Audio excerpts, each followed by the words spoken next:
Our agenda here today. And as you probably just saw, we're going to be recording today's meeting because a few folks weren't able to make it and want to get the rundown. So just FYI. But yeah, again, thanks for tuning in. And for our agenda, we've got a pretty packed agenda. The ASO team is going to give an update on the 2023 surveys that they'll be doing in Colorado, so you can get an overview of where those will be and how to stay involved with those.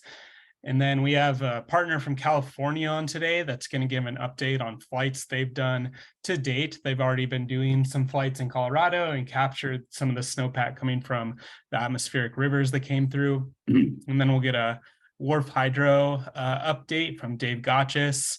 And then we'll get an overview of kind of how we've approached funding for the CASM program for this year. And then just an overall programmatic overview of what we did in 2022, and then looking ahead to 2023. So again, thanks for tuning in, and hop in at any time with questions. You can throw them in the chat or just unmute. And just to kick things off here, wanted to reintroduce the CASM planning team. This is the group that has been meeting bi-weekly really through the course of this program, when the program started developing in 2020, 2021. And it's represented by these various organizations. So have folks just reintroduce themselves here since the group hasn't met in a little while. But yeah, so I'm Taylor Winchell from Denver Water, work on climate adaptation and water supply planning. Emily, want to introduce yourself? Hey, I'm Emily Carbone at Northern Water. I focus on streamflow forecasting. DK. Hey, good afternoon, everybody. Thanks for joining. Dave Kanzer, DK, Colorado River District. Happy to be here. Scott. I'm Scott Griebman with the St. Brendan Left Hand Water Conservancy District. Good to be here. Paige. Yep, Paige Weil from LRE Water. Eric. Good afternoon, everybody. Eric Sky with the Colorado Water Conservation Board. And we also have my partner in crime, Andrew Rickert, on the line, if you want to introduce yourself. Hi, everybody. Good afternoon. Yeah, happy to be here. Andrew Rickert with CWCB. Is Jeff on?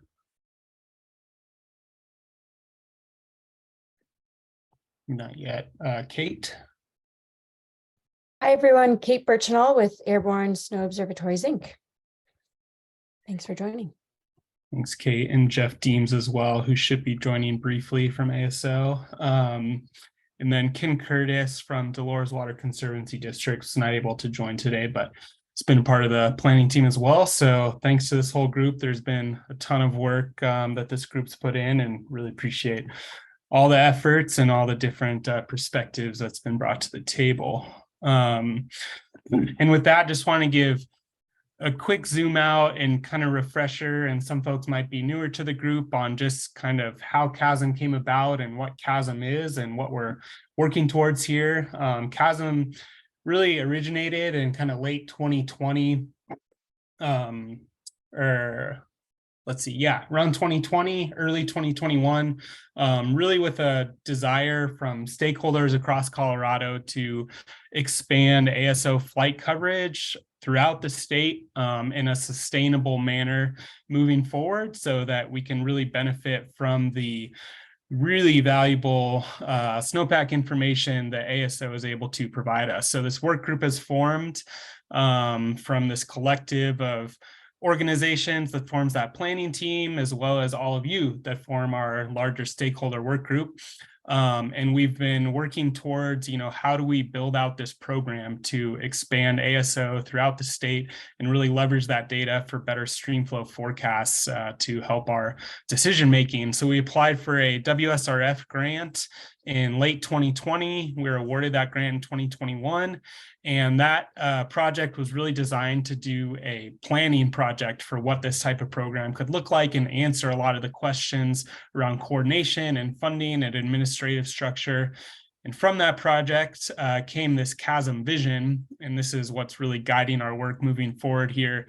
So the first part focused on water management and decision support applications, which is really about ensuring that this information, this ASO snowpack information, really leads towards improved snowpack measurements and water supply forecasts that empower better water management decisions across the state and across all water sectors. Then the second part is really integrating with the hydroclimate science community. So ensuring that this program contributes to the advancement of watershed sciences. And then the third part there around program structure and cooperative management, which is really that CASM is co-led ultimately by CWCB staff with local stakeholders cooperating on flight decision-making and program subcommittees. And then that final part there, Vision 4 around funding, which is that ultimately a sustainable CASM program will require consistent state and or federal funding. And that administrative side and the funding side is a lot of what we'll be working on in the upcoming year to help really ensure that this program is sustainable for the long term. So this is what we're working towards. It's again really been this stakeholder-led kind of grassroots effort to gather funding and figure out what this program could look like in the future. And we've really appreciated all the feedback that this stakeholder work group has provided and look forward to continuing to work with y'all moving forward. So with that, I'll just pause for a second, see if anyone has any questions on just CASM program origins and kind of where we are today. There'll be more program updates later in today's agenda, but if anyone has any initial questions, you can take those now.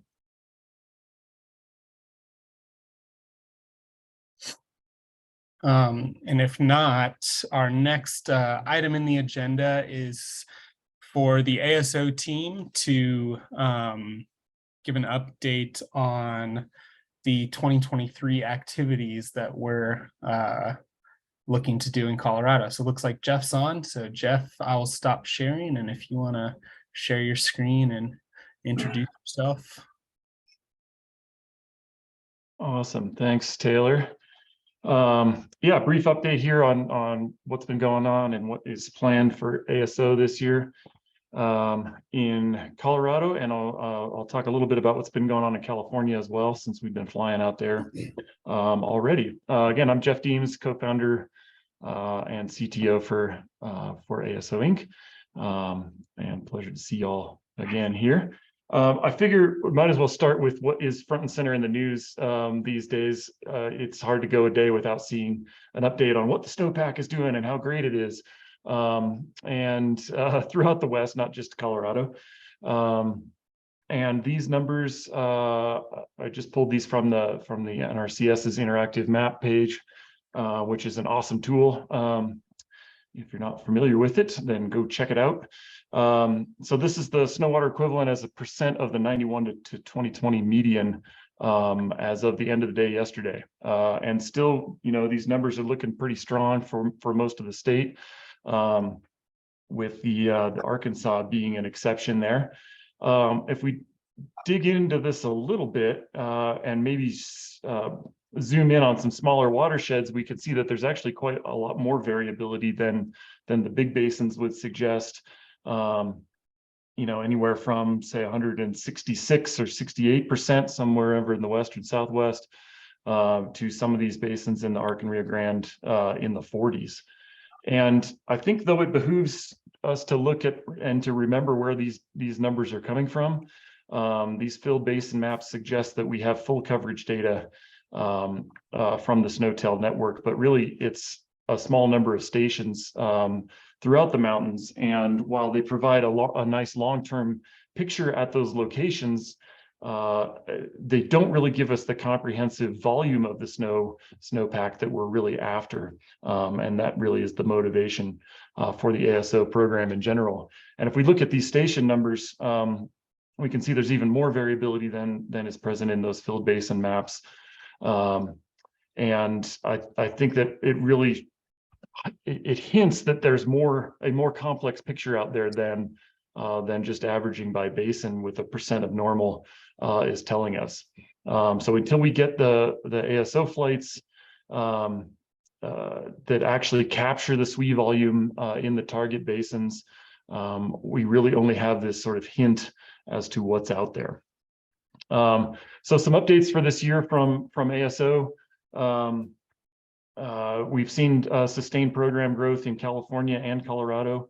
California now has sustained state funding for 4 flights per year for each basin in the Sierra Nevada and upward through the Tahoe, Feather, Yuba, and Shasta basins. And that's a big step for the program. It does 2 things. It allows us to scale to meet that challenge, but it also provides operators and water managers with a sense of security going forward, that they can depend on these data sets being there. We're obviously, as Taylor just conveyed, working towards a similar model here in Colorado, but I think this is a good example of where California is leading the charge, and we in Colorado can benefit from that.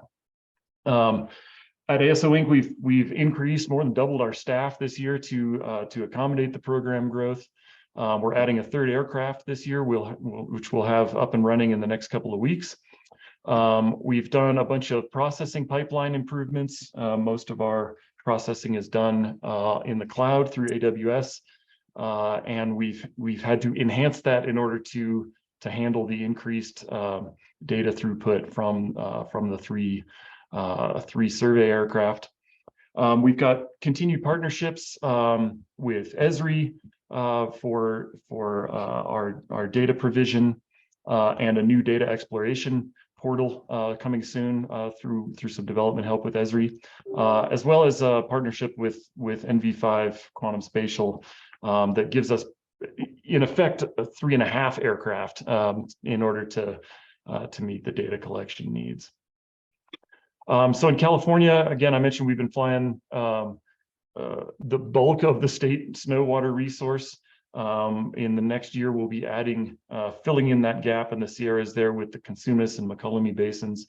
But we just finished our first round of flights this year, starting January 1st and finishing up February 11th through all of the basins you see in this map.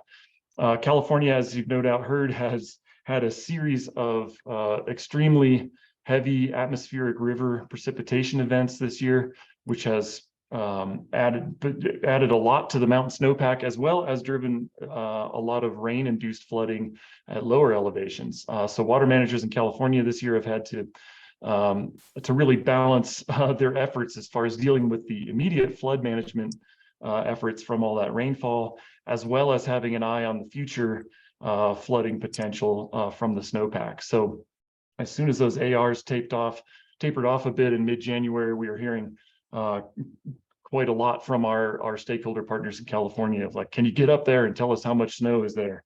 Because we need to know what to do with what's in our reservoirs.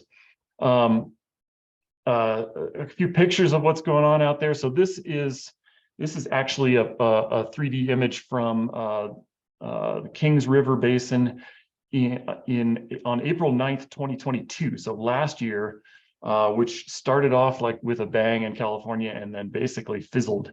So at this point in time, April 9th, we're expecting about peak snowpack in California. Last year, peak snowpack occurred around January 1st, which is a scary thought. Here the color bar here goes from red being low snow, and then blues, where they exist, are 5 meters or more. And really it only exists in 2022, when we should have peak snowpack in these sort of big piles maybe from avalanche debris or something high up in the watersheds. Now, if we go to January 22nd of this year, and we can see it's a pretty different story. We already are well above anything that was achieved in the snowpack in 2022. And really seeing impressive snow totals. Again, the blues are 5 meters plus, and we've measured over 16 meters of depth in a number of locations. Here's another example, again in the Kings from last year, April 9th. Pretty poor state of affairs, to this year on January 22nd. So pretty dramatic variation year to year in California, and working with the water managers to translate into what that means for water supply. Some initial snapshots of where we're coming in relative to some of the other products that are out there. In this case, in pink, the CU Boulder product from Noah Molich's group, Snowdas, and then our M3 Works model in the orange line, and then the blue dots, our ASO. And we're seeing a bit of a gradient, I think, in what from north to south this year, in how well the atmospheric models are doing with precipitation, specifically snowfall, where there's bigger corrections from the ASO flights in the northern and central basins, Feather and American there on the top, versus as we go southward through the Sierras into the Tuolumne and the Kings, that correction gets less. So kind of a snapshot there. I don't have much more interpretation than that right now, but it's interesting to watch a really big year in California so far evolve into our runoff forecast. All right, looking at Colorado this year, thanks to a lot of efforts from this CASM group, as well as our large and growing stakeholder contingent, thanks to all of you on the phone. We are continuing to expand the program in Colorado. This year, we've got 2 flights planned for each of the basins listed here. Dolores and Caneos, we have flown previously. Colorado River main stem at Windy Gap, we flew for the first time last year, re-upping that again. Blue River at Dillon, adding to our series of years there, as with the East and Taylor Rivers in the Upper Gunnison. New this year, we'll be flying the Roaring Fork headwaters. That's Rudeye Reservoir southwards all the way over into Snowmass Creek. The Upper South Platte, this is the headwaters above South Park, and also into the Middle Fork of the South Platte. And then adding the Northern Front Range as well. So that's Clear Creek northward through the main fork of the Poudre. So pretty excited about adding to the program this year, and into some new domains, especially there in the Front Range. And Jeff, before you move on, Nathan Combs just raised his hand. Nathan, howdy. Hey, sorry I was a little late getting on. What would it take to get a snow off flight on the Rio Grande? Because we're a little bit hung up on we have some snow on flights, but where we had lost some of that data, what do we need to do to make sure that stays at the top of the lists? We've talked about that for this coming summer, and I might punt that right back to Eric, who just punted to me. Definitely, with working with yourself and others in the Rio Grande and San Luis districts there, we're certainly aware that's a priority target, and need to get that cleaned up and ready to go. Okay. So Nathan, you and I need to have a conversation about that for sure, because part of what I'm going to talk about later during the finance talk is my board investing more funds starting in July of next year than they ever have for ASO work. So that's going to open up a lot of doors for us to do snow-free activities, do more snow-on flights, all that good stuff. But we are effectively doubling CWCB's investment from this year into the next. Well, that's fantastic. I didn't mean to jump in the line there if you were already going to talk about it. Sorry, I appreciate it. No worries. I'll just wait my turn now. Continue on, Jeff. Sorry. No worries. Thanks, Nathan. Appreciate it.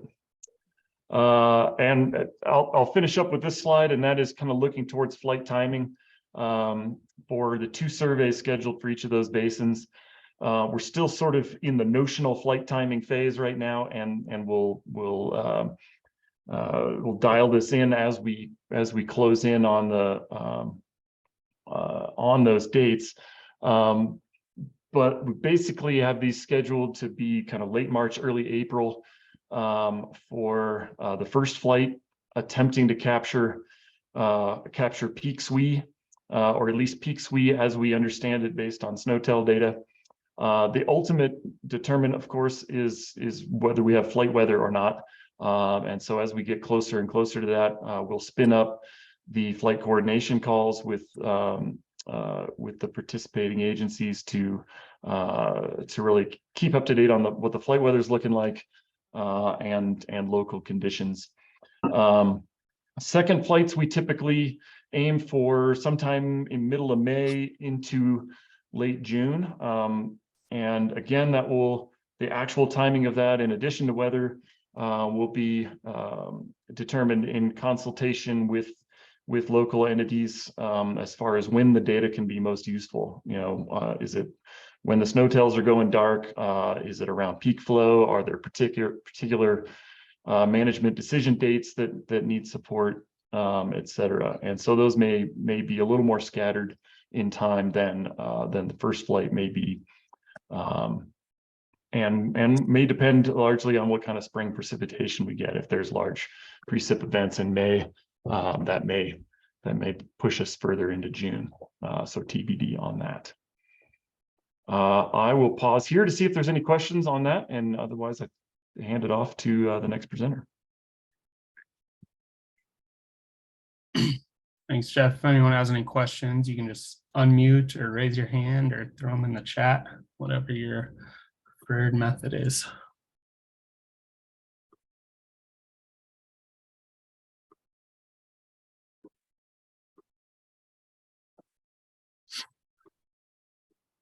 Looks like no questions for now, but feel free to come back in if you have questions for Jeff. He will be here. Let's see, we have a question from Catherine Morris in Grand County. Do you have no snow values for all of the flights you'll run this spring? Yes, for every scheduled basin this year, we have an existing snow-free data set, including some that were flown using the water plan grant funds from last year. So some brand new data in there and all ready to go. And we'll have a map later in the meeting of everywhere where we have snow-free or no snow data in Colorado.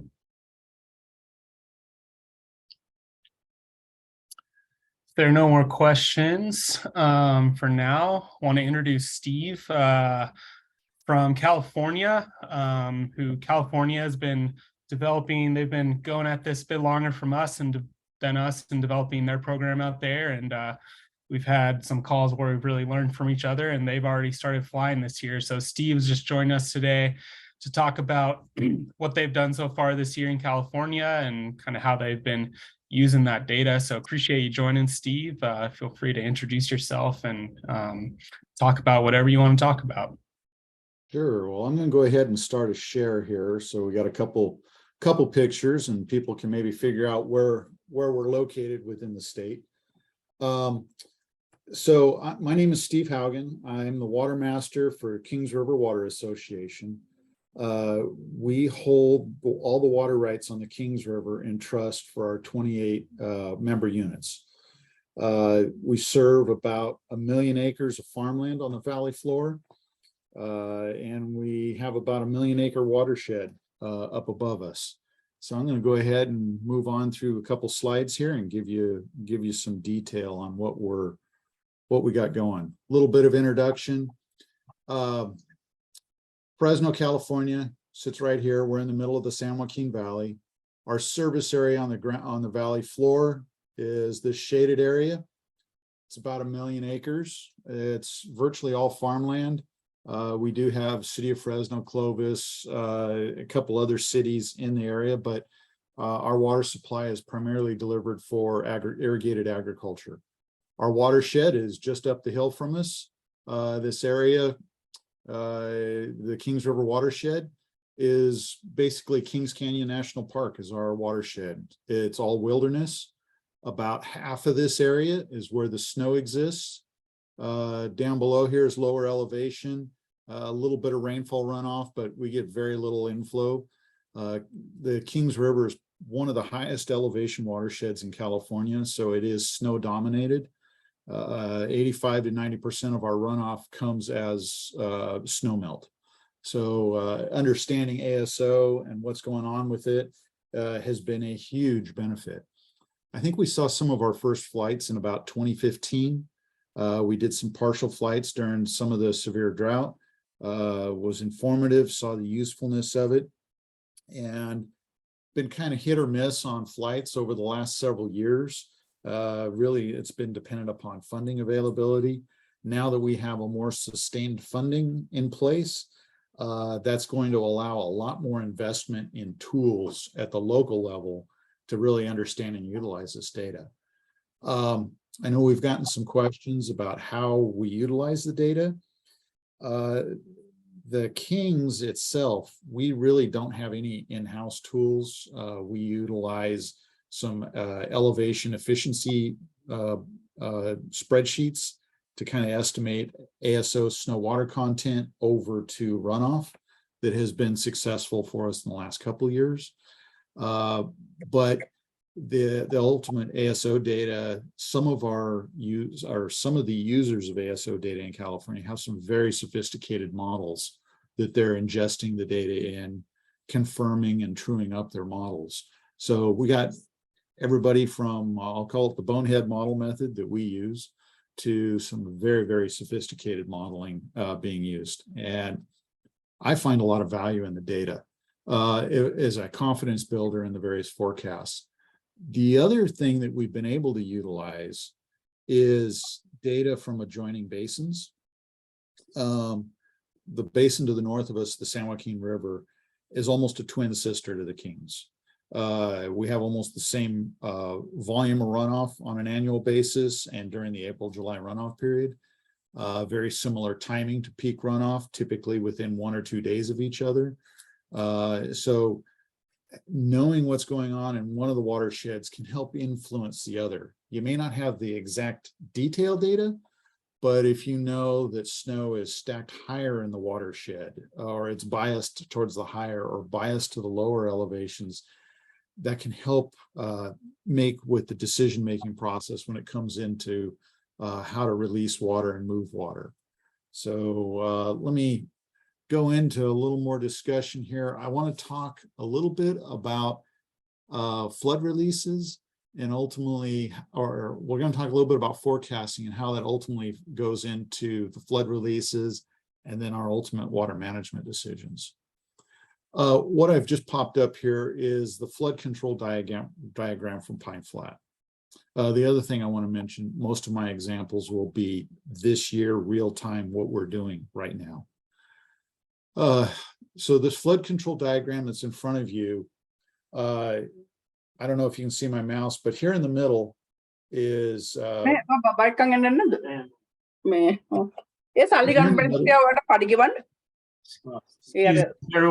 just mute their mics here. Thanks. Yes, thank you. Here in the middle is February. And this is our flood control diagram. Rain flood space, we got to keep empty. Flood control space, if we encroach into that, we need to move out of it. But the big item I want to point to is this conservation space. Conservation space over here in the winter, conservation space in the spring and early summer. This changes dramatically on what happens on February 1st. Prior to February, we have this hard line of flood control space. We have to keep the reservoir below that line. After February 1st, our flood control space is governed by the Army Corps of Engineers. What I didn't mention earlier, Pine Flat Reservoir is an Army Corps of Engineer facility. By agreement, the Water Master's Office has control and operation of that reservoir in all times except when there's flood control going on. And this diagram is what's utilized to determine when the reservoir is turned over to the Corps versus when the local water users have management. So on February 1st, in essence, the Corps looks at what's the water supply forecast, what's the local irrigation demand, which my office provides to the Corps of Engineers, and how much vacant space is in the reservoir. If they anticipate more runoff coming in than what's going to be used or stored, then they determine that there's a need for a flood release. Pretty simple concept. Carrying it out is way more difficult than it sounds. Our irrigation demand is also dependent upon what the runoff forecast is. If it's a wetter year, our irrigation demand is going to be much higher. If it's a drier year, our irrigation demand obviously is going to be quite a bit lower. The other thing to keep in mind here is in a year like we're looking at, we're probably going to see peak storage up here the end of June, early July, over about a 2 to 3 week period. Don't know when that's going to be yet. It all depends on what additional storms we get and how runoff comes off. So kind of keep in mind of this February 1st date. I'm going to refer to it a few more times here, and keep in mind peak reservoir is going to be plus or minus a couple of weeks of July 1st likely this year. Don't worry about the detail on this graphic. This is out of the Corps' reservoir regulation manual. The main thing I wanted to point to is here on the left axis, we use runoff forecast. And this is where the ASO data kicks into helping us refine these numbers.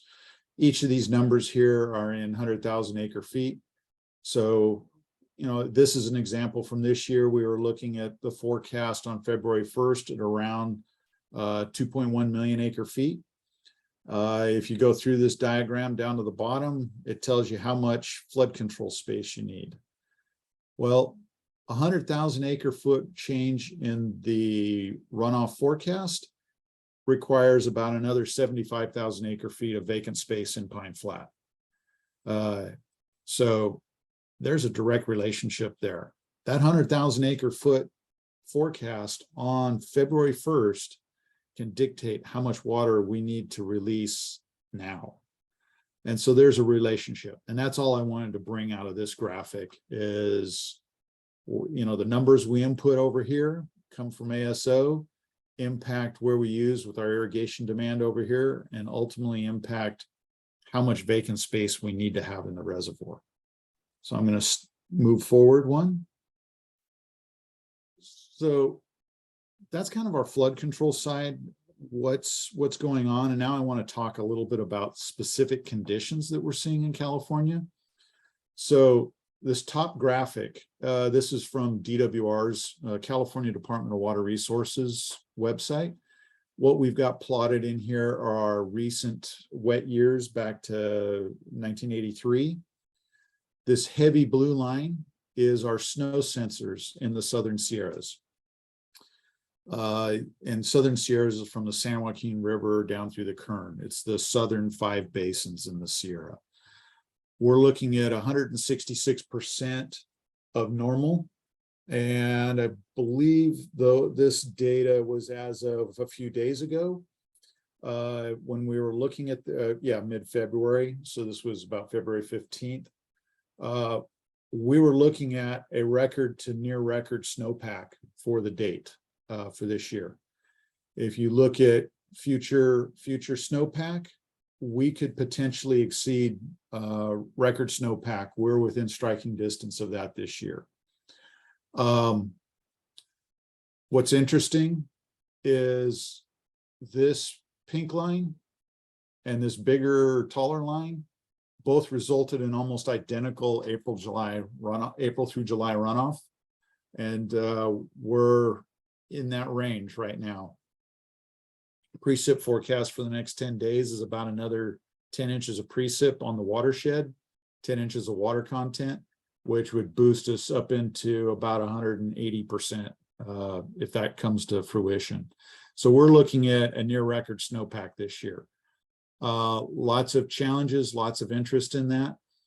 As was mentioned, we're coming off of 3 years where we had heavy winter snowpack and then absolutely dry springs. And those aren't shown on these graphics. That also occurred in 1997.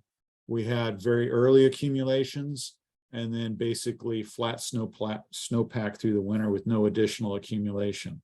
That's always a concern. Typically, our wetter years continue to be wet.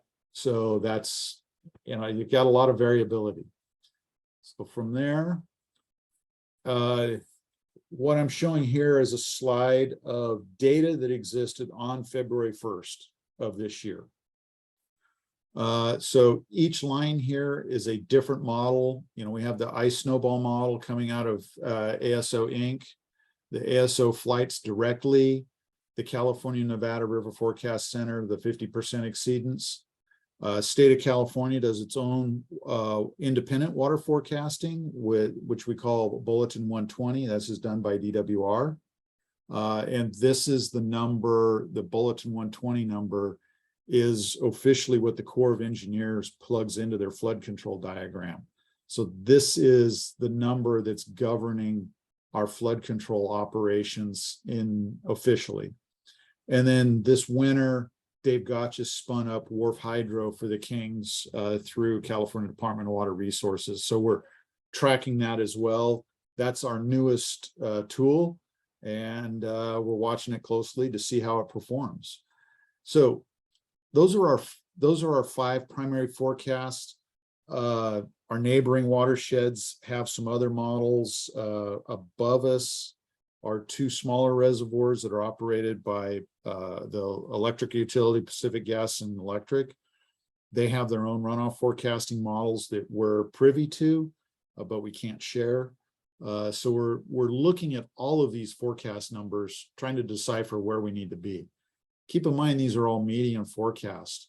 We're looking at, almost 350,000 acre feet of difference, 300,000 acre feet of difference between those on a 1 million acre foot reservoir. That's a lot of water if that all comes to an error at the end of the forecast season as we peak our storage. So having some certainty, and what we end up using is the ASO data to help inform us of where we need to be looking at this range. Should we be on the upper end of the range or the lower end? Based on the data that existed on February 1st, which we've had some additional precepts since then, one of the questions we always get asked, what happens if we don't get any more precipitation? So we do this bottom end number. ASO helped us bookend this thing. This is a hard and fast, that water's in the bank, we can expect it. It doesn't take much precip to get up into these numbers. And if you're assuming wetter than average, we're going to start biasing our operations into these ASO based numbers.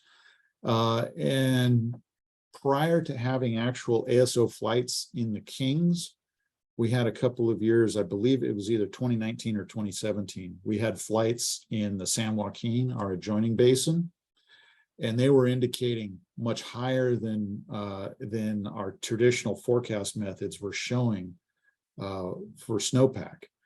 So because of that, we started biasing to higher runoff volumes, which allowed us to initiate flood releases earlier. And I'm going to talk a little bit more about that in a future slide here. But I just wanted to give you a sense of the range we're looking at a median forecast right now. 300,000 acre feet is a big number. Jeff Deems mentioned variability. The Kings, just to give kind of a perspective, our average annual runoff is about 1.7 million acre feet. The April-July runoff, which is what's being shown here, is about 1.2 million acre feet. So we're looking at 2.1, 2.2 million acre feet. That's a sizable step up. Historically, our lightest water year was 400,000 acre feet. Our wettest year was 4.4 million acre feet. So we have a highly variable potential for what this watershed can yield. Move on to the next slide. Just real quick, I'm just looking at one forecast here. This is the California Nevada River Forecast Center. This was issued, I think, 2 days ago. And I suspect many of you have seen this graphic. Let's see if I can find my mouse here. There it is. The red circle is the median forecast. They're forecasting currently 2.2 million acre feet. If you look here off to the drier end, we got a 90% exceedance of 1950 and a minimum of their models of 1760. ASO data would indicate that barring any future snowpack, we're kind of in this range right now. And I'm going to factor in some of the additional precip we've received since then. This one's in the bank. And it's conceivable, it's easily conceivable to get a few more inches of precip. So we're focusing on this 2210 number as probably our bottom end for the season. But look at the upper ends. The 10% exceedance, this puts us up into our wettest 2 or 3 years, looking at 125 years worth of history. This would be one of probably the wettest 3rd or 4th April-July runoff period.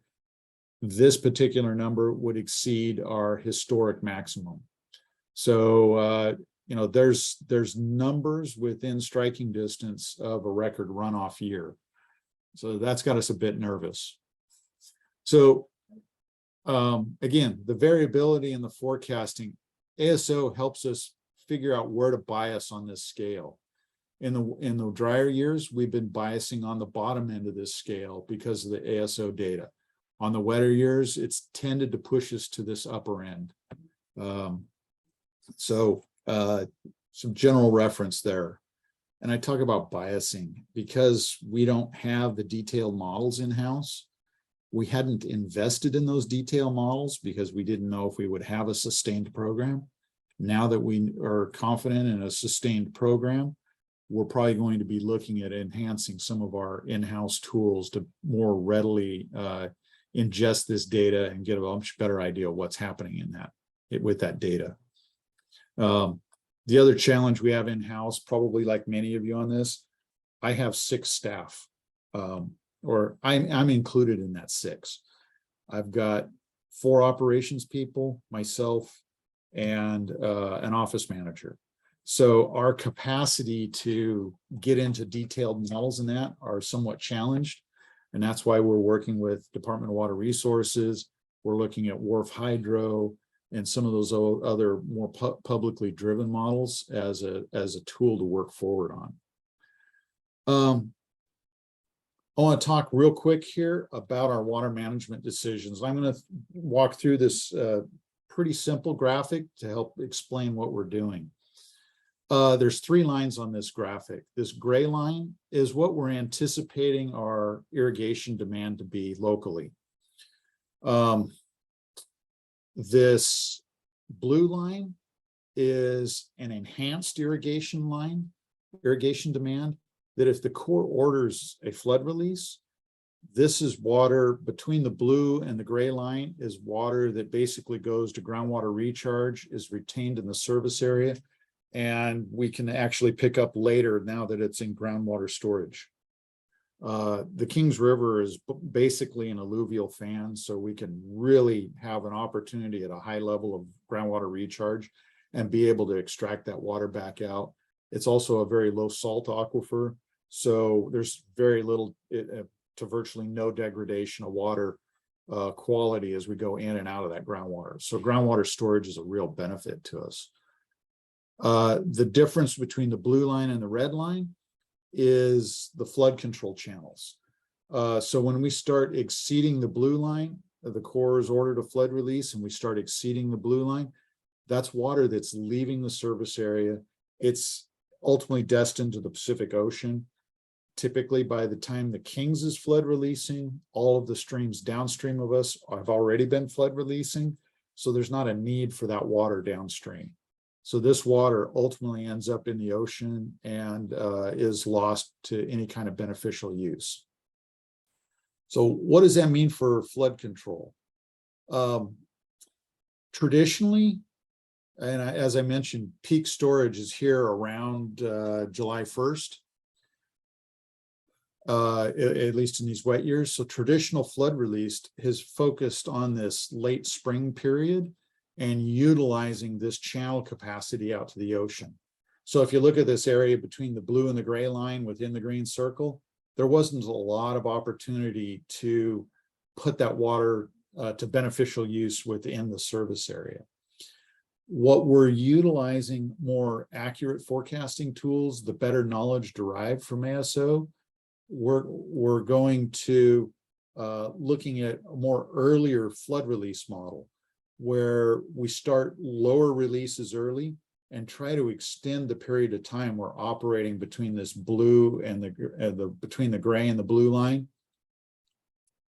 Remind me here. Of course, you're in the middle of a presentation. The computer wants to reboot.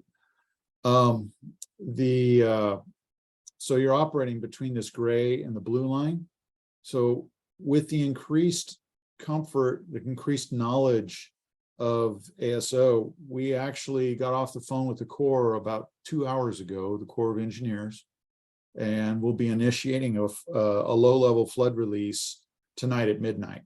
So we are actually starting at about here to try to start to take advantage of this water we anticipate is going to be up here, start taking advantage of it down in this area. So ASO's helped us gain confidence this year that we'll have sufficient snowpack to at least be able to match this blue line early on.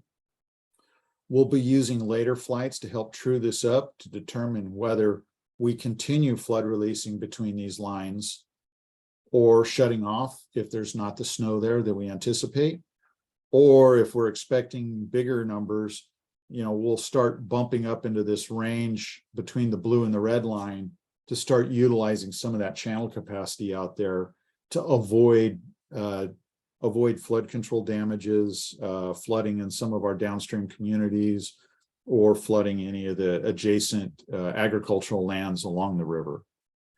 But, bottom line is we're using it for two different methods, really, for the water supply, and ultimately that is informing our decisions.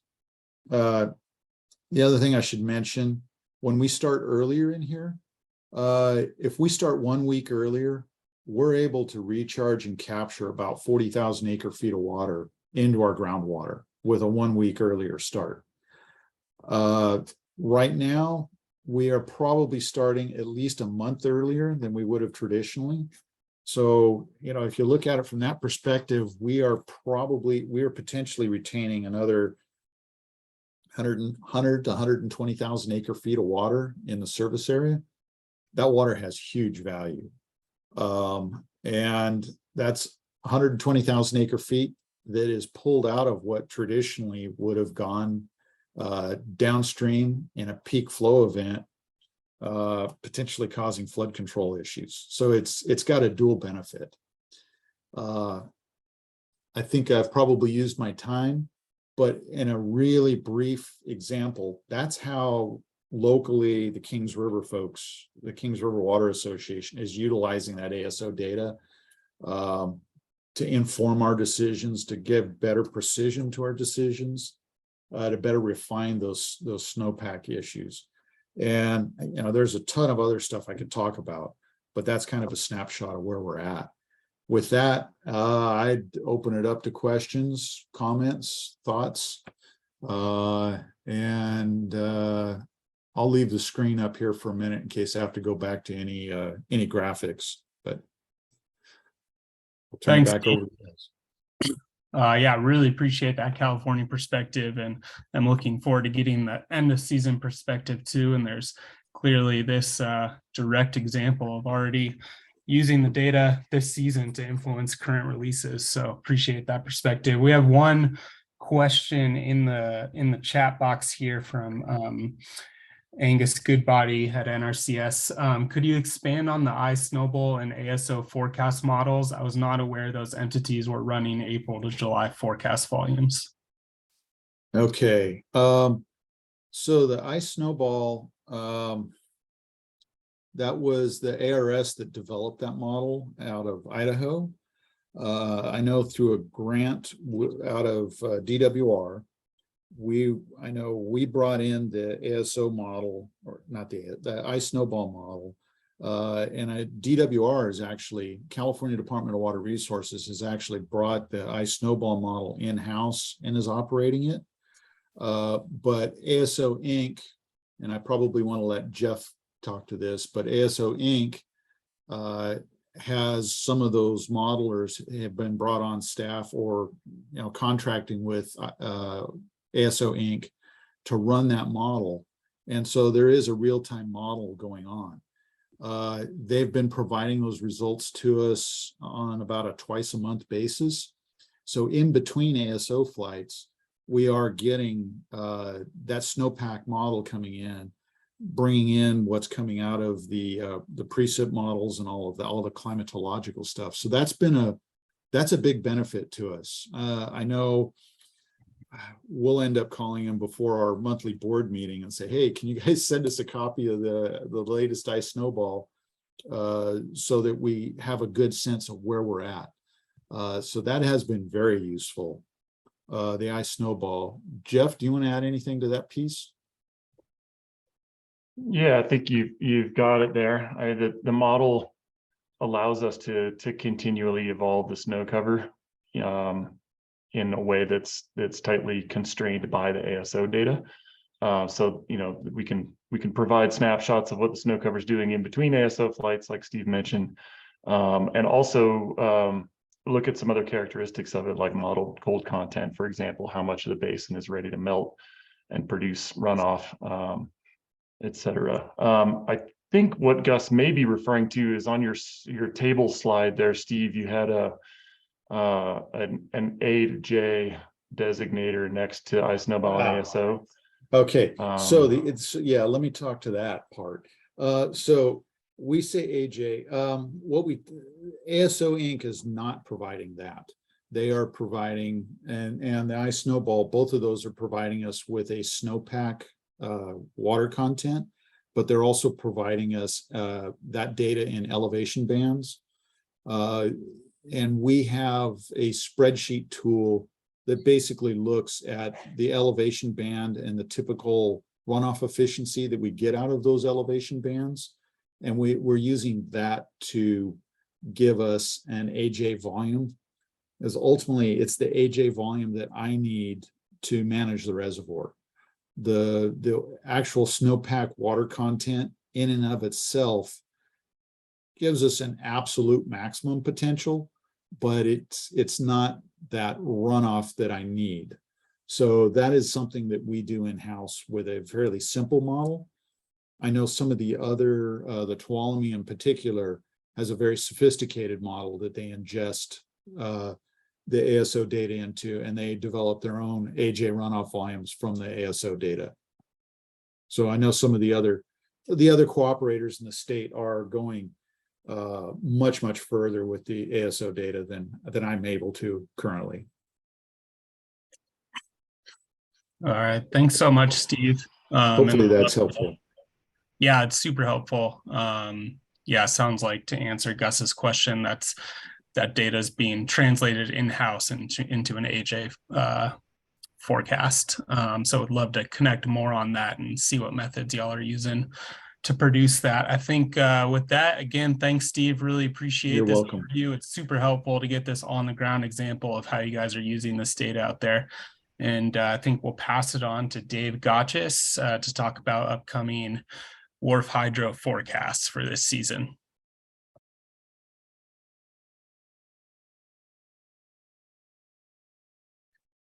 And as soon as we started, I got chased off by a plumber doing work downstairs. So I'm in an upstairs bedroom today. I apologize for that, but you don't have to look at the artistic background here for very long. So I'm going to share my screen.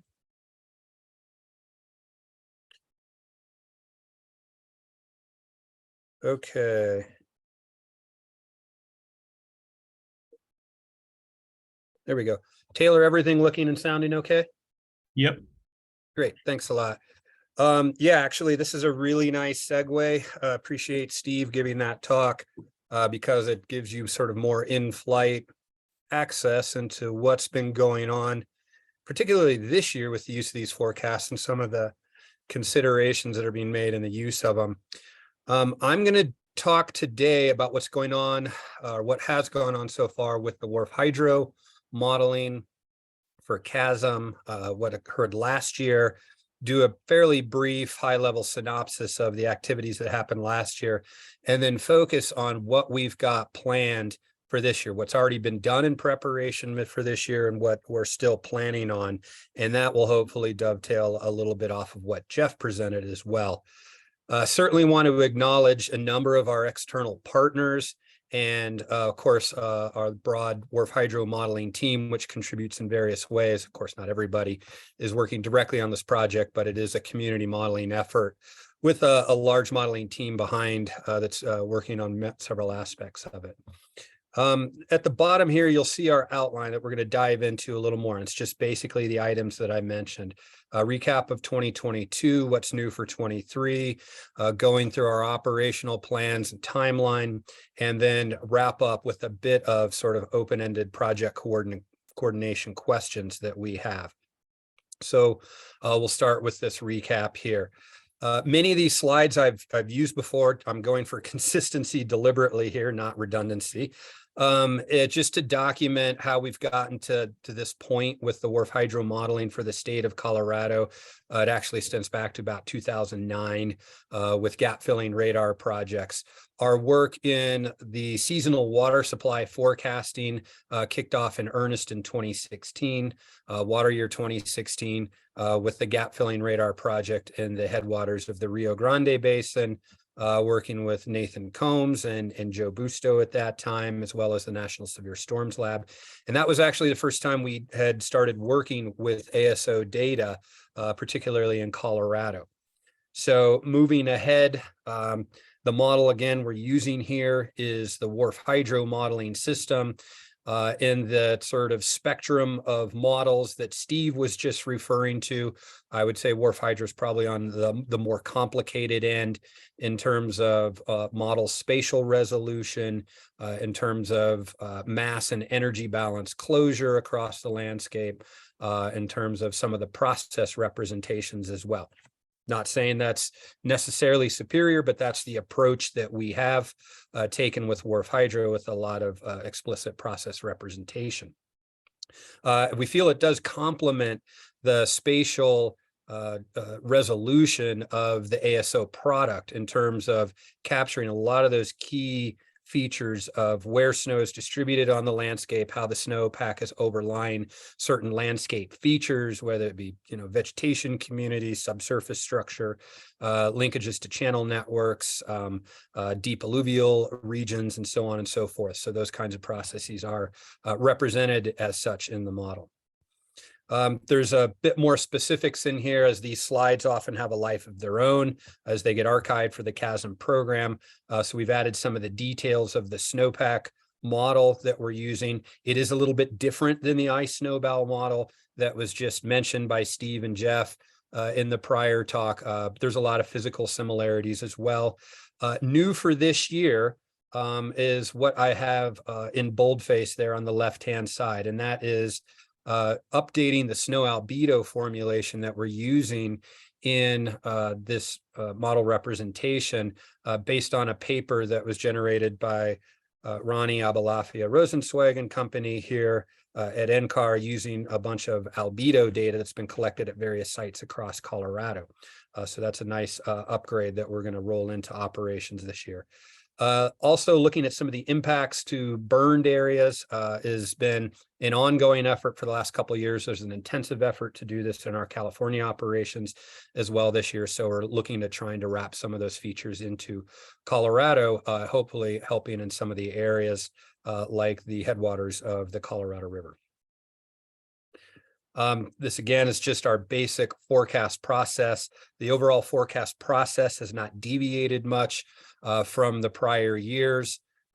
We have updated several of the data sets that are going into our modeling workflow this year. Those includes improvements to our meteorological forcing data sets, a large expansion of the number of forecast and reservoir locations that will be producing forecasts at. And again, some of the updates to the model physics here. We also have some new data products and reporting formats that'll come out, and I'll summarize those and what's new for 2023. But the overall workflow is largely the same as you see here. Just an example of what our snow data assimilation process is looking like. We're still going to be using our direct insertion methodology that we've used in the prior years. The pros are still sort of outweighed some of the cons in terms of this. With respect to simplicity, being very fast to do, so we can have quick turnaround of our forecasts. It's computationally lean compared to other data assimilation methods, and it preserves to a large degree the ASO survey values that we receive after we upscale those to our 1 kilometer model grid from the raw 50-meter grids that we're getting from the ASO iSnowBal survey estimates. Okay, this is now just that brief overview of what was done for last year. We're looking at a number of the different reservoirs that were engaged with in last year with ASO flights that occurred. They occurred asynchronously across the region, meaning that we were getting these surveys at different times and then loading things into our modeling system. Where we could, we would batch surveys together if they happened very close to each other, or if they occurred on overlapping days. When not, we'd have to run multiple forecast cycles to get a quick turnaround on each one of these forecasts. There are some practical implications of that for the water year 23 operations with a larger number of basins, and we'll be happy to engage in that discussion when we get to it. So just a few examples. This is just looking at, say, the East River work that was done last year. You can see on the top plot here, a plot similar to what some of the things Jeff was showing with various snowpack products, tracing snowpack throughout the season. This is a basin integrated SWE that we're using. Of course, we're not using basin integrated SWE in the model. We're using spatially distributed SWE, but in terms of tracking, particularly in visualizing the impact of a particular assimilation increment, this provides a convenient metric. So you can see in this green line where we get some rather step function change departures out of the background analyses when our ASO assimilations occurred. There were 2 flights in the East River. The first one resulted in an 8% increase in overall snowpack compared to our open loop model. And then the next one later in the season in May resulted in a 10% decrease in what the model was indicating as the snowpack at that time. And of course, we can track that versus other products like Snowdass, which is what you see in yellow there. And as Jeff referenced earlier, there can be some fairly large differences between these various products. Looking at the water supply forecast from the East River, we've showed these in prior talks before. We were on average about 12% high last year. And this seems to be consistent in this particular area. And we've traced some of this back to some of the upstream diversions that are actually happening in this system. And that will raise an important point that we'll return to over again in the water year 23 work, which is how we're going to be more explicitly representing our flows as natural flows coming out of the model, and then coordinating posterior adjustments for various water management activities as part of the CASM stakeholder engagement effort. And we've already been working with Paige and other folks and Emily and Taylor on some of this, and there's a lot more discussion to come. Okay, looking again a few other places. Now you're looking at the results for the Taylor River Basin, which was probably one of our strongest success stories to date on this, starting with the ASO flight in mid-April and carrying that through the rest of the season. You see a little bit of oscillation with the orange dots, which are our median forecast, and the gray dots, which are our intervals. But basically throughout the season, this ended up with being within about 3% of what was finally observed in the April through September value. So one of our better success stories since we've been doing this happened last year on the Taylor. The Dolores River, you can see also its increments in the SWE adjustments at the top, plus 16% on the first adjustment, and then downward 13% after the second adjustment. You can see a fairly large departure in that early April forecast, about 20% in terms of the final runoff value for the Dolores River at Dolores, but then things quickly settled out in May to be within about 5 to 6% of what was observed. And that locking into a higher skill value is, of course, one of the things we're aiming for as we are bringing in multiple ASO flights into this data set. I'll quickly go through some of the others. The story remains fairly similar. There's some areas with higher adjustments and some areas with lower adjustments. This is the Conejos. There we go. Now moving into the Conejos set of forecasts. This is where we had a larger variance than we usually have had in the Conejos River. It's one of the basins we've been forecasting in a bit longer. And one of the reasons for that was the presence of the more active monsoon summer rainfall regime throughout the southern tier of the state last year, which seemed to impact our Conejos forecasts a little bit more. So I do want to bring up this issue of forecast variance moving forward as something that's potentially nearly as important as just overall forecast bias. And that is because the bouncing around of various forecasts can certainly create the additional uncertainty, which complicates the water management applications.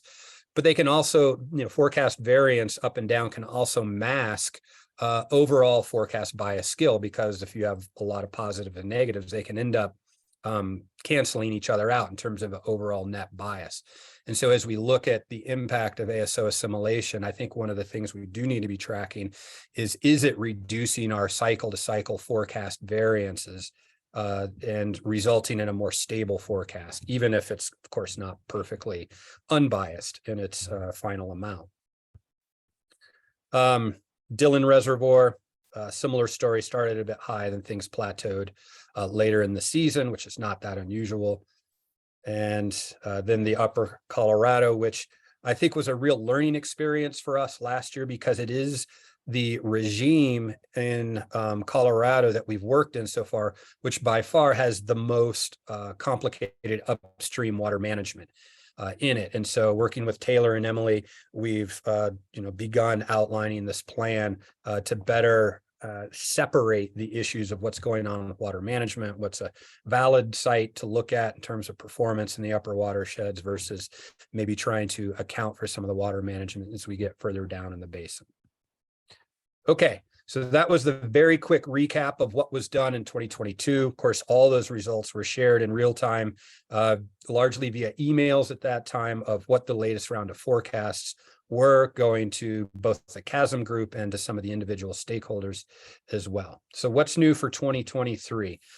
Quite a bit's going on. As I mentioned earlier, getting the list from Paige, which he collected through stakeholder interactions with you all.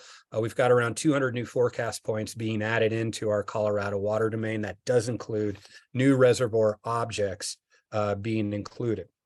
We can go through the details of that as needed. We've updated our meteorological forcings. This is based on a publication by Joe Grimm from our group here, which has demonstrated how we're blending in the new gap filling radar in the headwaters of the Rio Grande, essentially in Alamosa, Colorado, and blending that in with the background downscaled in LDAS data that we had been using.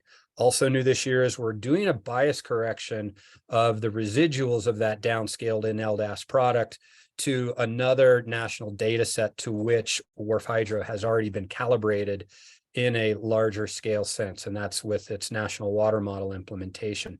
This allows us to leverage a lot of the existing calibration work that's already gone on with WRF-hydro applications for here in Colorado. We're doing something a little similar in California, but with a slightly different data set.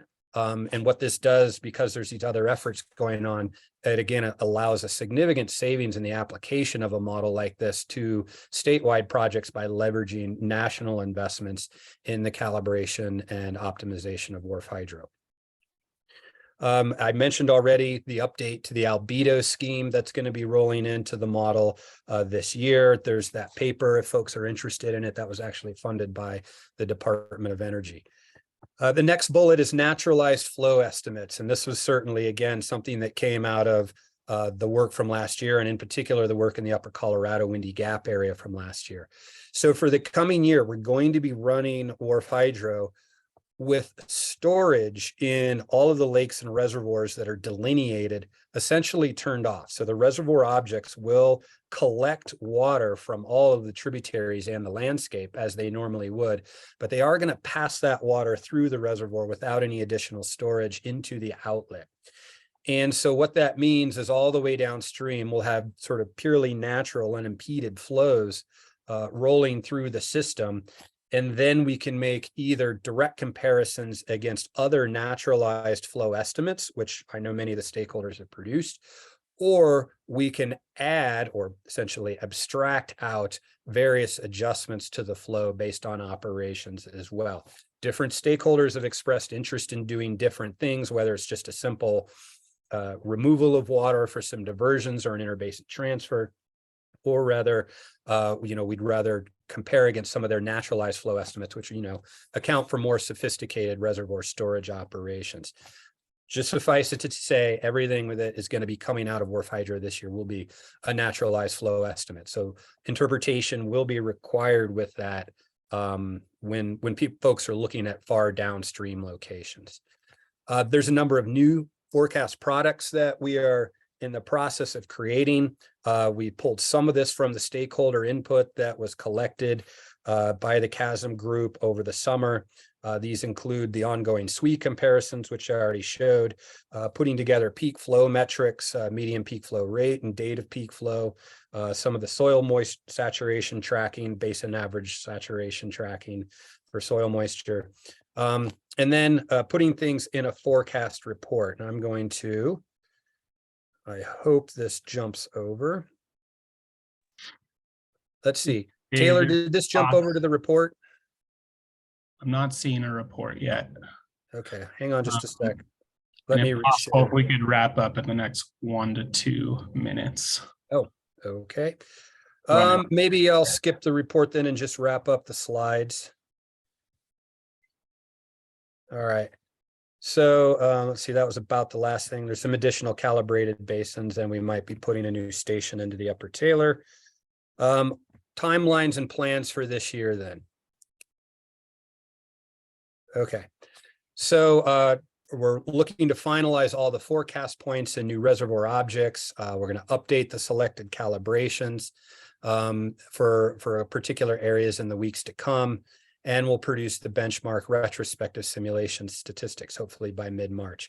We're looking to begin operations in late March, and per guidance from Eric from CWCB, we'll be providing a background once per month forecast from the system, plus as many of the post-ASO survey campaigns that we can put together in a tight turnaround for those. And so what there will be is this one sort of very regular cadence of forecast once a month. And then as ASO forecasts surveys get generated, we'll put together forecasts from that.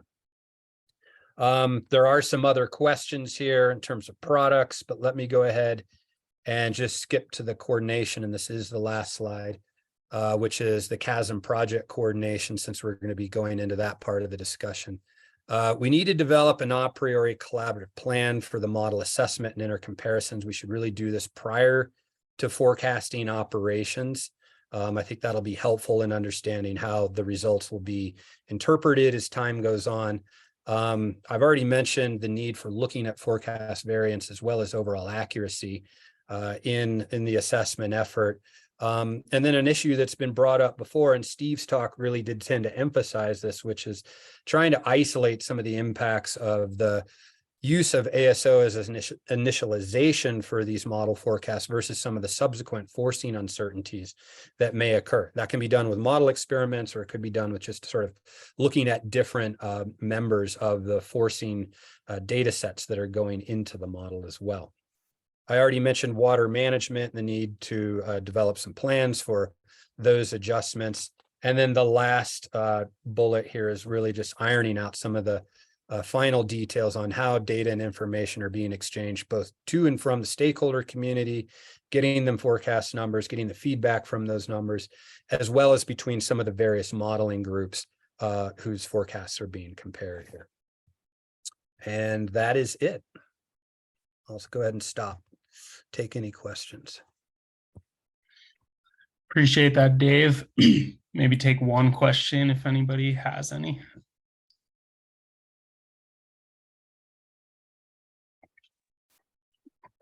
Hey, Dave, I've got a question. This is Gus at Hey. NRCS. Good to see you. Yeah. I'm just curious. So are you planning to run all this stuff sort of in-house at NCAR? I'm just wondering how you're managing it as we have these additional points and the project scope gets larger. That is a very good question. I appreciate that you've asked that actually. We are running in-house. We have a statewide Colorado domain. So while it does sound like a lot to keep track of, it's not necessarily complicated in the model execution side of these forecasts. It's more a challenge in how we disseminate the information from those forecasts. And of course, getting time to meaningfully review and interpret the results from all of those points. So with that, because this is a CASM focused group here, the bulk of our effort and what we're contracted to do is really to focus on assessment of ASO in the CASM basins. But as part of this broader effort, there is interest in forecast locations that are well beyond some of those CASM locations. So we're going to go ahead and put those forecast points and some of those reservoirs into the statewide model. Everything will get run, in a batch mode as it does with each new forecast cycle. But the bulk of the labor, as you will, that goes into this, and particularly on the product dissemination side of this, will stay focused on the primary ASO survey basins. So that's kind of how we're hedging that, even while we're trying to roll out more information and to try to make that information available. All right, thanks, Dave. Really appreciate that overview and all the work that's gone into preparing for this season. Looking forward to those forecasts as they come out. And I think at a future meeting, we can do more of an overview of the updated reports that you'll be sending out. So thanks. Yep. I think with that, we'll pass it on to Eric Sky, who's going to give an overview of 2023 funding approach. Awesome. Thanks, Taylor. So I get to talk about funding today, which is my favorite topic because it involves a lot of money. Just to give you all a little bit of perspective, last year, the Colorado Water Plan grant for snow on data only allocated $1.2 million to snow on flights. This year, we've been able to accumulate a total of $2.4 million. So we have effectively doubled our snow on data acquisition fund. That has been a challenge, and Scott Griebling is going to be following me and talking about some of those challenges, particularly along the Front Range. But a majority of that money came from you all in the audience, came from the stakeholders. In fact, only $492,000 came from the CWCB. So roughly $2 million came from you all. There are 30 entities total that have contributed funds to this year's activities. And that has caused a lot of chaos, to put it lightly, in terms of contracting. So something that CWCB staff is going to be working on this year, hearing from the CASM stakeholder group that they really want CWCB to take this lead, is investigating what it would look like for CWCB to really take the brunt of that contracting. We're working with our Attorney General's office. We're working with our higher ups to try and figure out exactly what that will look like. The CWCB board is hoping to hold a workshop here in early summer to discuss exactly that as well. And also just generally what this program would look like as a CWCB-led program. So since most of this year's funding came from local stakeholders, WSRF grants, stuff like that, this next year, the CWCB board is increasing their investment to try and cushion some of that blow to you all. We've gone from $450,000 from last year's projects bill, hopefully up to $1 million for this year's projects bill. Now, of course, that is subject to change based on legislation. But right now, $1 million is what the CWCB board has approved and what is going to be presented in the draft bill. Hopefully that will take some of the burden off of our local stakeholders. We've also been chatting quite frequently with the Upper Colorado River Commission for their bipartisan infrastructure law. They got $50 million from the Bureau of Reclamation, and ASO flights in the upper Colorado River Basin were an initial line item. However, that has not come to fruition yet. CWCB staff is still in a lot of conversations, and we're heavily involved in that entire process. So stay tuned for more funding coming next year. But I'd like to pass it over to Scott now to chat about some of the complexities and issues that have occurred. Thanks, Eric. Yeah, it's great to see everybody. I'll make this fairly quick since we're kind of running a little bit behind schedule. Long story short is the Northern Front Range got snow-free flights as part of the water plan grant in 2022. And if we can skip to the next slide there, we were looking at 2023 and really excited about the opportunity to get snow on data. And the price tag for that was about $700,000. So next slide. We realized we didn't have any of that money. Nobody had that money sitting in the bank, but through a combined effort of a number of different entities, and several of you are probably on this call. So thank you very much for your contributions. Everybody pitched in, and we were able to come up with enough of the matching funds to leverage a WSRF grant. And if you go to the next slide, yeah, that shows the details there. So long story short, this was a huge effort, 12 different entities coming together to chip in funds and pull together $250,000 all told and leverage, again, that WSRF grant. Lots of kind of, as Eric alluded to, invoices and contracting and some hoops to jump through in order to make this happen. So not a way that we would love to see this happen or this operate normally, but certainly a success story in getting good snow on data this year. I think that's all I have. Yeah, just leaving everybody with the question of how do we do this moving forward in a sustainable way. Thanks. Thanks, Scott. Yeah, definitely some major successes from this year from gathering that funding for the Northern Front Range, and also highlights the many challenges that we're facing and kind of this many stakeholder approach to funding each individual basin. Sorry, I'm trying to advance my slide here. So yeah, we're running probably 10 minutes behind schedule. If you need to hop off at 2:30 here, no worries, but we've got a bit more content with you. I'll try to go fast through this, but just a quick summary of our what CASM did in 2022. Some of this we've already talked about. So one is just that we completed that WSRF planning project, and there is a full report and executive summary on that work that gets into a lot of these questions of how we can build out this program moving forward and how we're envisioning that. We were awarded that water plan grant in March of 2022 for $1.9 million, which really did a lot for one, funding, ongoing coordination of this program, doing the most snow on flights we've ever done, and really expanding the snow-free flights, snow-free coverage of Colorado, to expand the program for future years and really just build momentum for the CASM program. We established the flight planning committee, which I'll talk about more in a second here. We hit the presentation circuit with CASM, so we made 2 presentations to the CWCB board, as well as presented at both winter and summer Colorado Water Congress, and presented to the state legislators of the Water Resources and Agricultural Review Interim Committee, to really just get on their radar that we're working on building out this program and tell them about ASO. Also pretty cool, the CASM program was included in the updated Colorado plan, really as a effort that already exists that the state can put resources and more effort towards to help solve our water issues moving forward. We did a streamflow forecasting roundtable in November of 2022, bringing together different people from the forecasting community to talk about kind of the successes and challenges of integrating ASO with different forecasting approaches. And then we had these monthly CASM stakeholder meetings, our biweekly planning team meetings throughout most of the year, And then as Eric and Scott just spoke to, we coordinated these 2023 funding efforts as well.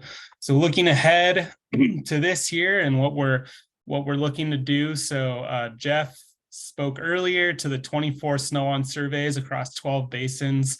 We'll be looking to do, which really kind of doubles the amount of surveys we've ever done in Colorado in a given year. So we really hope that folks are able to leverage those both for operations support and then further research moving forward. And then we'll have ASO integrated streamflow forecasting, and then really looking to advance our CWCB coordination this upcoming year. So we'll be having a board workshop with the CWCB board sometime in spring or summer. Eric, did you want to speak to that?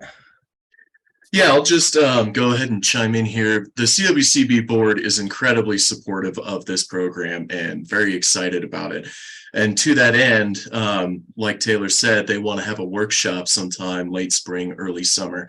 So throughout this operational season, CWCB staff is really going to be working out some finer details on what this program might look like if it were to be run by CWCB.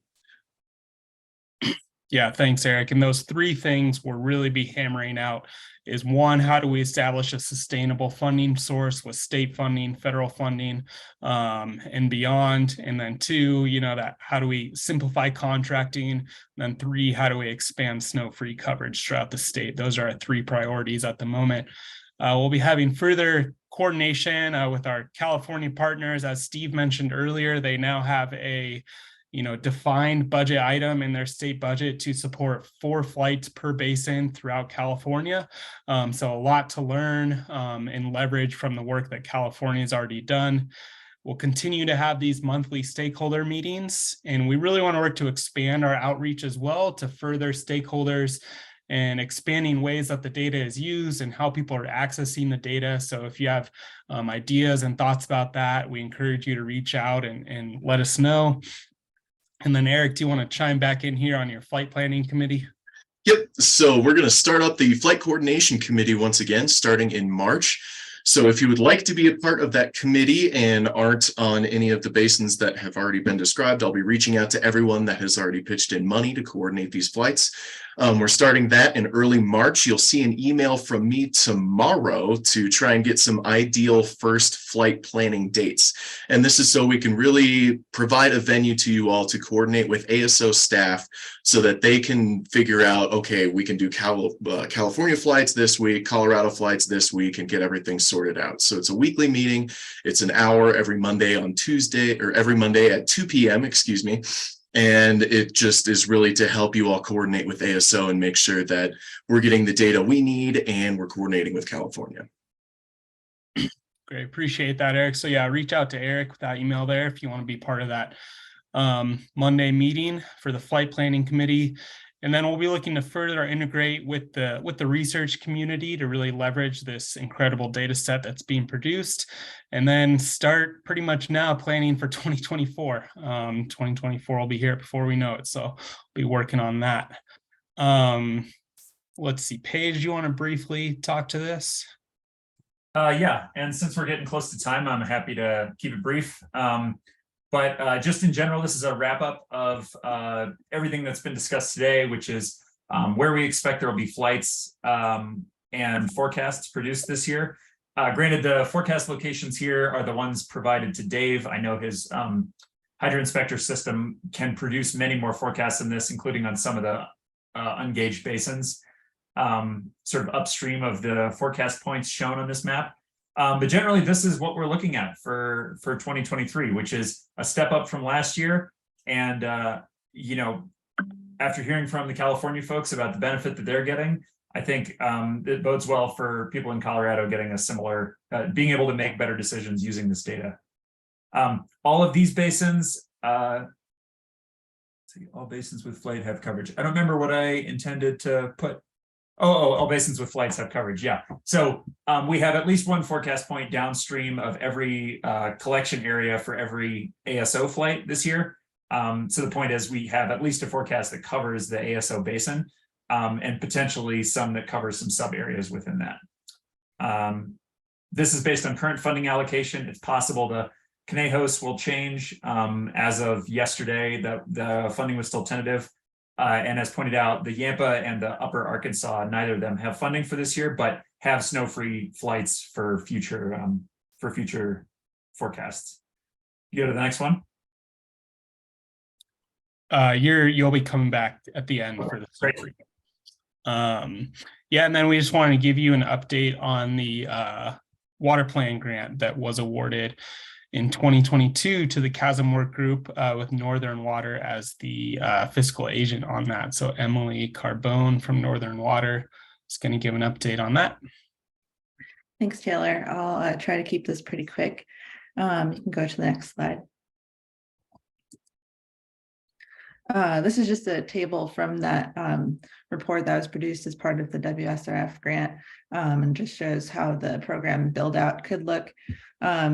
And just pointing out that this water plan grant allowed us to start off the first phase of this program development. You can go on to the next one. So the water plan grant was for $1.9 million, and it was awarded to us in March of 2022.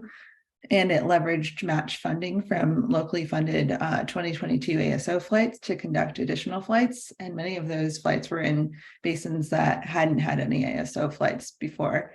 And just to note that the $1.9 million, I think, was the highest water plan grant that there's ever been. And there were also 37 letters of support, which you've probably already heard, but kind of a record-breaking water plan grant in a lot of ways. And this water plan grant included or allowed us to do snow measurement and snow-free flights in 2022, WRF-hydro forecast assimilating the ASO data, the streamflow forecasting study, stakeholder coordination, snow survey schedule coordination, and then the remaining funds from the water plan grant will be used for additional snow measurement flights in 2023. This is just what the budget looked like. Again, we got funding from CWCB and then local stakeholder funding from the other entities on the left there for flights that were already scheduled or that people were interested in doing. And then in this budget here, you can see that many of the funds were in that snow measurement flights category. And we also had quite a bit in the snow-free flights. So we were really able to increase our coverage so that additional areas could get snow measurement flights in the future. And then we had the rest of the budget in that ongoing scientific and program support and summary memo. And this shows where we had the 2022 snow measurement flights. We had coverage of 8 different basins. The blue areas are where we had snow measurement flights. So the Willow Creek, Granby, Fraser, Dillon, Easton, Taylor, Dolores, and Conejos. And we generally had 2 flights per season, usually in that April and May or June sort of timeframe. Okay, and then these are the snow-free flights that we were able to do last year. The light beige areas are where we were able to fly last year. So you can see we covered quite a bit of area. So those areas are all now prepared for future ASO work. And then the gold or darker sort of beige color is where we already had snow-free coverage, and then yellow is where we could use some updated snow-free data. And these snow-free flights have additional benefits in addition to being a good base for that ASO data, for the snow measurement data. They also help with post-fire canopy monitoring and other land cover change. And then this is just an example of what that land cover change and wildfire information can help us with. And this is in the East Troublesome Fire burn scar. The red outline there is where there was that's the burn scar, and the green shows the pre-fire canopy height. And this is from the LiDAR before before the fire, and then you can go to the next one.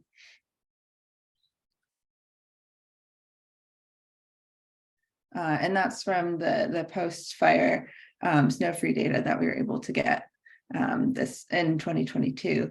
And so you can see how much of the canopy in that burn scar decreased, and this shows the change in the canopy height. So there are a lot of other uses for the data and more sort of quantitative studies, but this is just an example that Jeff provided us for the East Troublesome burn scar. And then with the remaining funds that we have with the water plan grant, we'll do snow measurement flights, or it's filling in gaps in funding in snow measurement flights in the Roaring Fork and Easton Taylor basins, and completing the streamflow forecasting study, preparing for the improvements to the WRF-hydro forecast that Dave talked about, and then continued program facilitation and a summary memo. And that's all on the water plan grant. Great, thanks, Emily. And then just to wrap us up with 2 more quick slides here, Paige is just going to talk about the snow-free memo that he's been putting together. Yeah, so I guess at a high level, the CASM program is growing, and as you've seen today, there's a ton of different moving parts. One of the things that we'd like to do is produce not just forecasts, but also sort of regular summaries of our activities, besides just an annual wrap up. And one of those is a summary of the snow-free activities conducted in 2022. This will be posted on the CASM website, and the bottom left shows an inset map of some of the snow-free data acquired in 2022. This map shows the Willow Creek, Granby, and Fraser drainages, as well as historical fire boundaries. So you can see the East Troublesome fire, as well as some of the fires in the Front Range showing up here. But the point of this is to just summarize the activities. The map at the top right is essentially the raw output from ASO Inc. of all the flights that were flown, showing that they fly a little bit beyond the boundary of each basin just to make sure that there's sufficient LiDAR coverage at sufficient density for the entire basin to get accurate snowpack measurements when the time comes. And then this is just, I think we're basically done here, but this is kind of an aspirational summary of where we are, where we've been, where we are, and where we're going with snow-free coverage. So the blue areas are areas that have previously acquired snow-free data sets, although at least 1 or 2 of these will need to be reacquired. I think the Rio Grande del Norte is one of those. The tan areas are areas that were acquired in 2022. So these are areas that are now between tan and blue and light blue. These are areas that can now be flown with snowpack measurements in starting next year. Some of these are being flown this year. And then the sort of purple boundaries are a remaining set of target watersheds. This isn't a complete list, but this is basically every major headwater area that has consistent April 1st snow-covered area. So many of these are obvious basins. Some of these are areas that, the Sangre de Cristos, there's many small headwater basins there that serve the Rio Grande. So these are sort of an aspirational list of where we'd like to get to. So if this program fully builds out, we expect that all of these areas, all of the polygons here will have eventual snow-free coverage and potentially snowpack measurements every year. So, yeah. Awesome.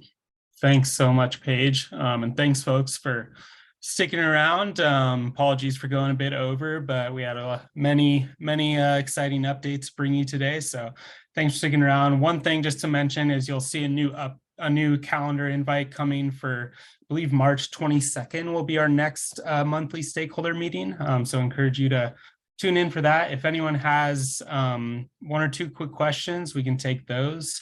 But if not, again, thanks everyone for tuning in and your involvement in the program. This is really a stakeholder-led effort, so having you here is just vital to the program moving forward. Does anyone have any questions for the team today? Not a question. I just want to say thanks for putting it together, and all the information keeps us informed well. Appreciate it. Great. Thanks, Nathan. And looking forward to being in touch about collecting that snow-free data in the Upper Rio Grande there. Thank you.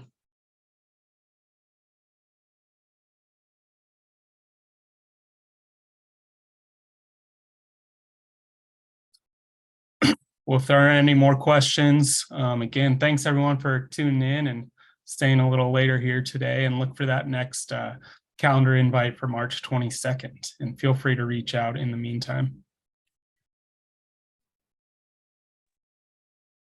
Thanks, Taylor. Thank you. Thank you. Thanks, everybody. Thanks, everybody. Thank you, Taylor.